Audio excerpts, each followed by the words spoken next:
They say you can never truly know someone until you see them when they think no one is watching.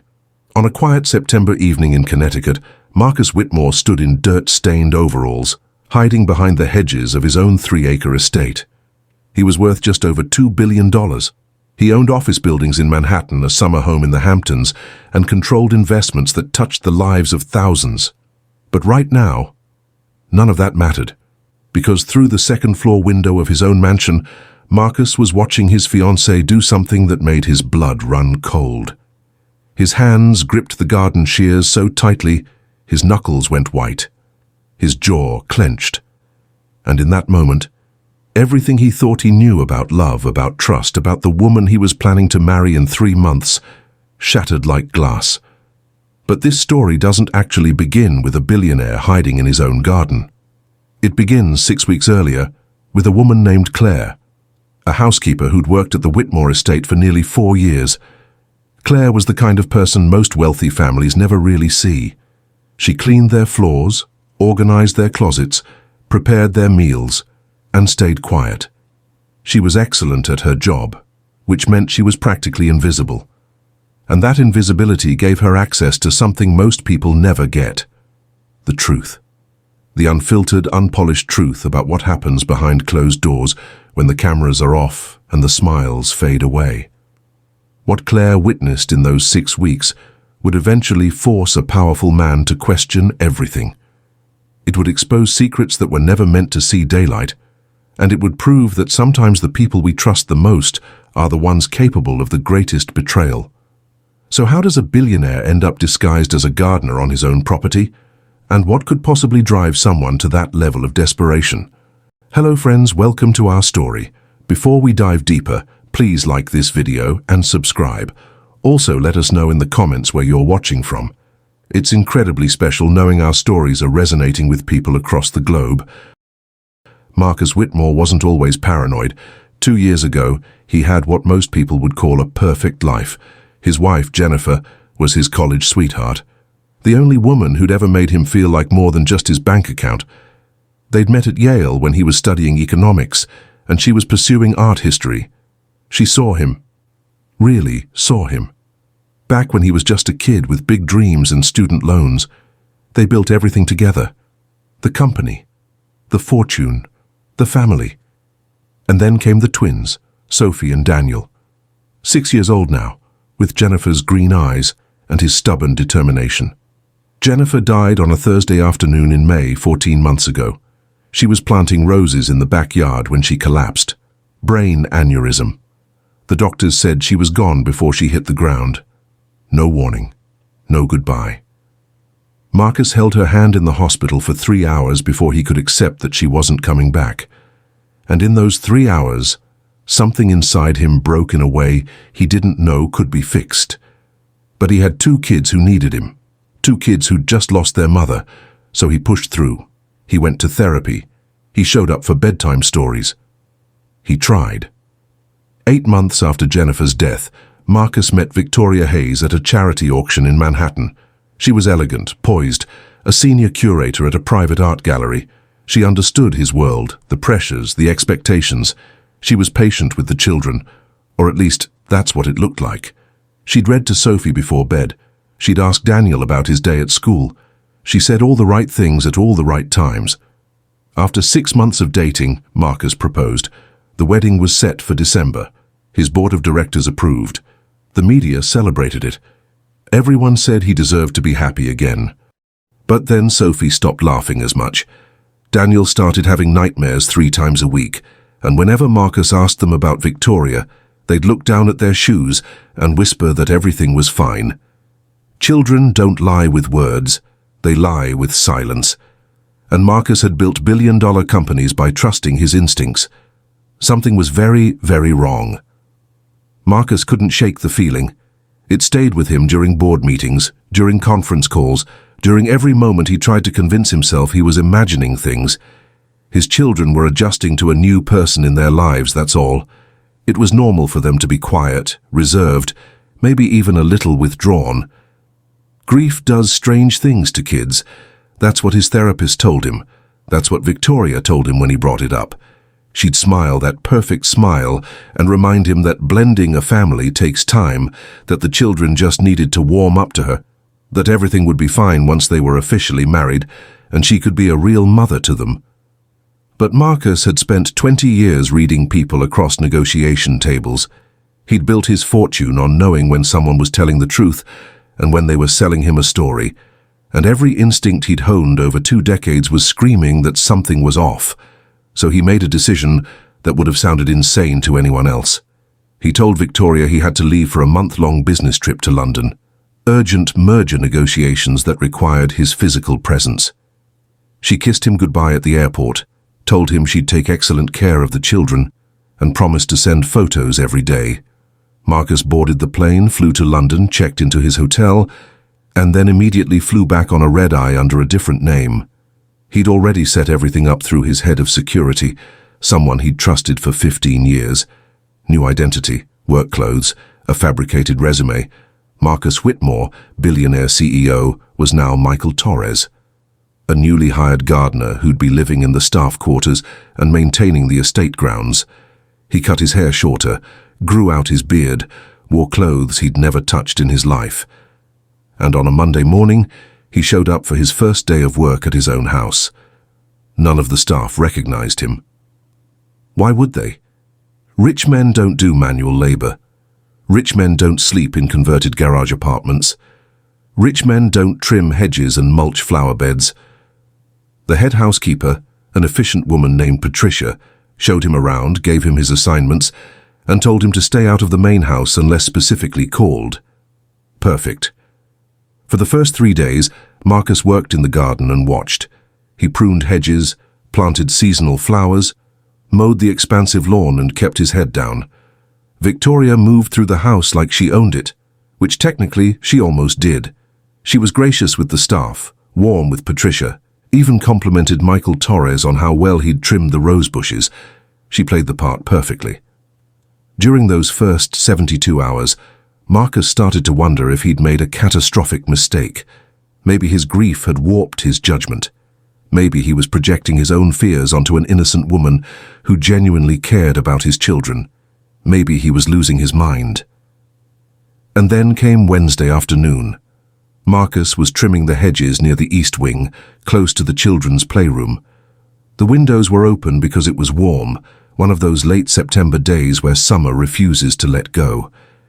He heard Victoria's voice first, but it wasn't the voice he knew. It was sharp, cold, stripped of all the warmth she performed so well in public. She was talking to Daniel, and the tone made Marcus freeze with the hedge trimmers still in his hands. She told the boy to sit down and stop fidgeting. Daniel must have said something back because her voice got louder. She told him that his mother was gone, that she wasn't coming back, and that once the wedding happened, Victoria would be his mother, whether he liked it or not.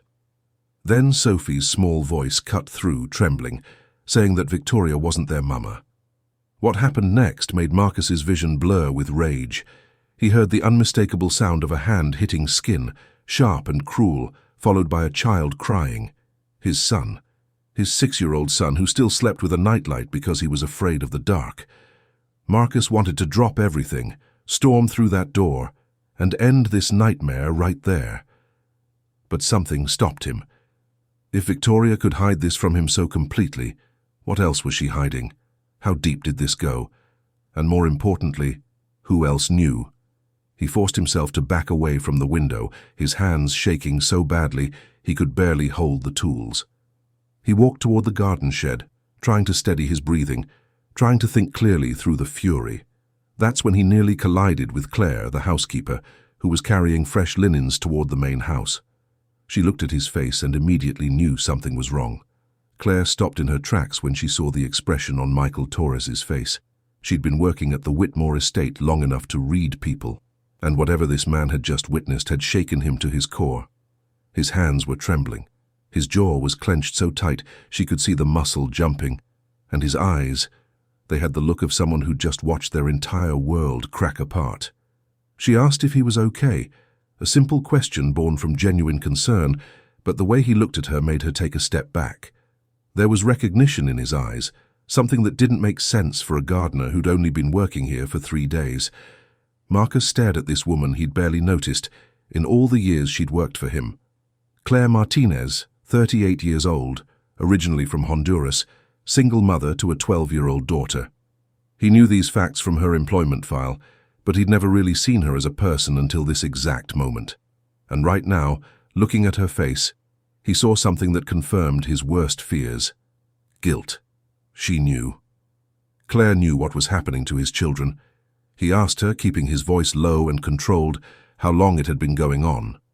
She tried to play confused, tried to maintain the boundary between employer and employee, but he asked again, "How long has she been hurting them?" The question hung in the air between them like smoke.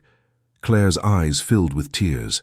She looked around frantically, terrified someone might overhear, then grabbed his arm and pulled him toward the garden shed, away from the windows, away from any possibility of being seen. And then it all came pouring out. 3 months, she told him.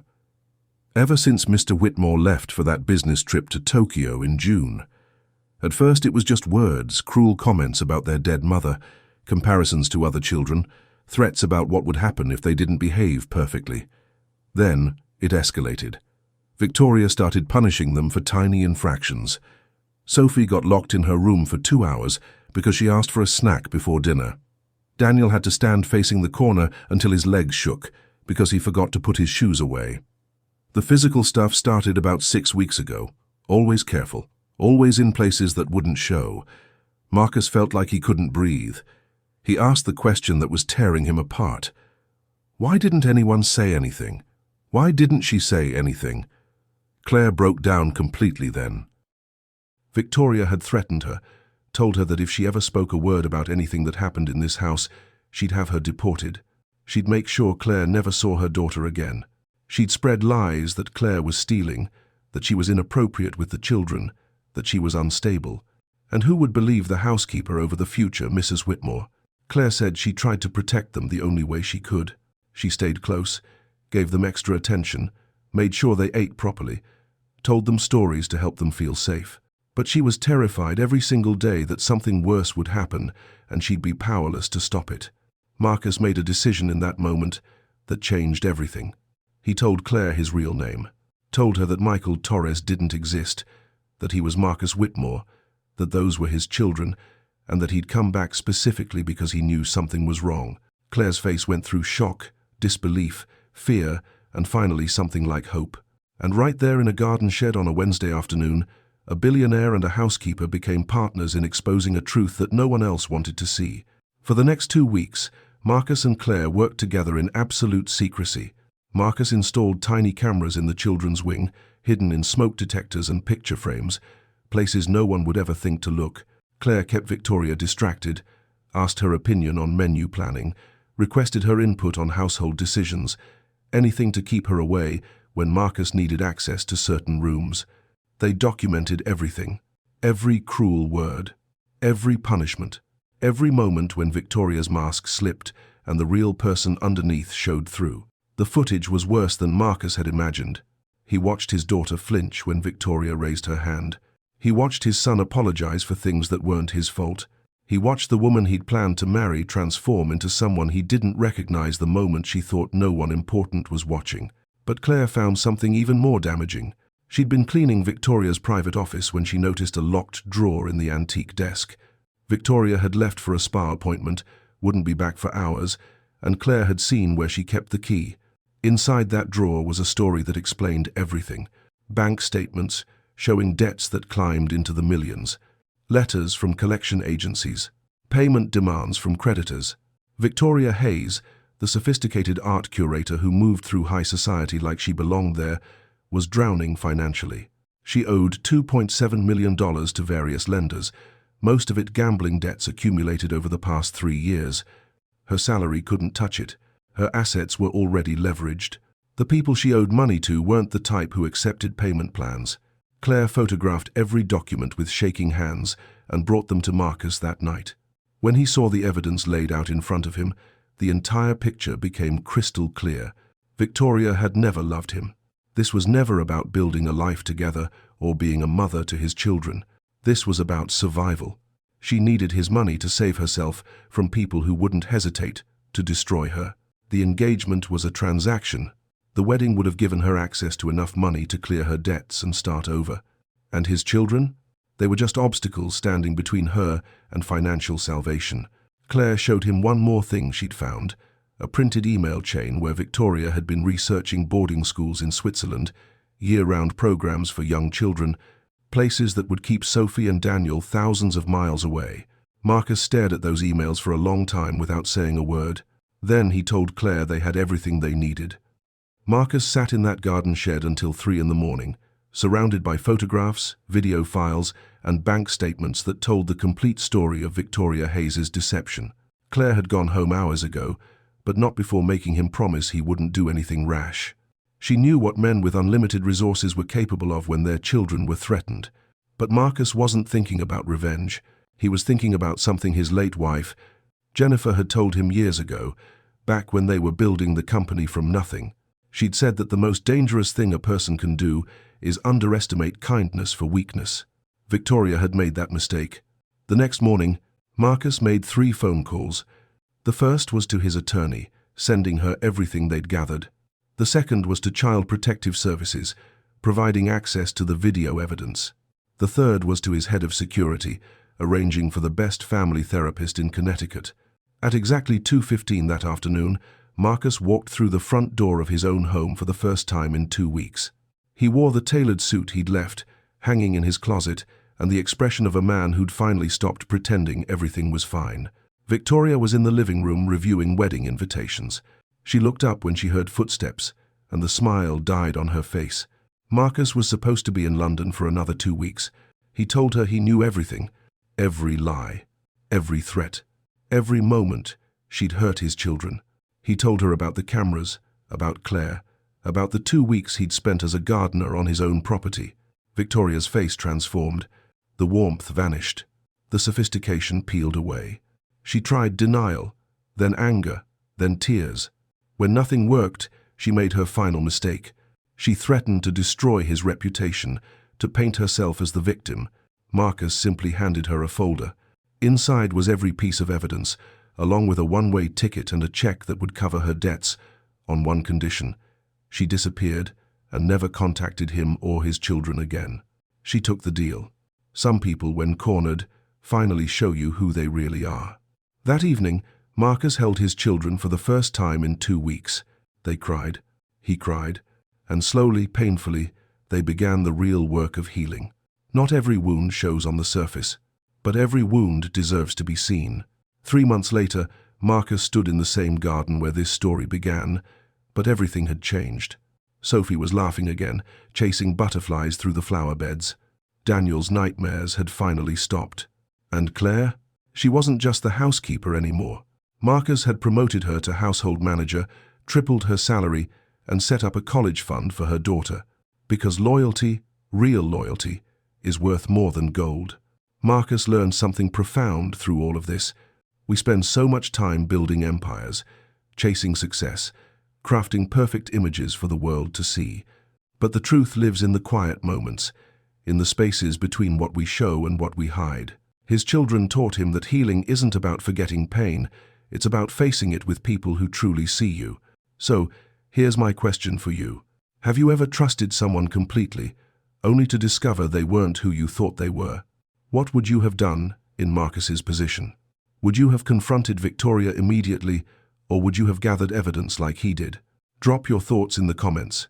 And if this story moved you, if it made you think about trust, about protecting the people you love, about the masks people wear, then share it with someone who needs to hear it.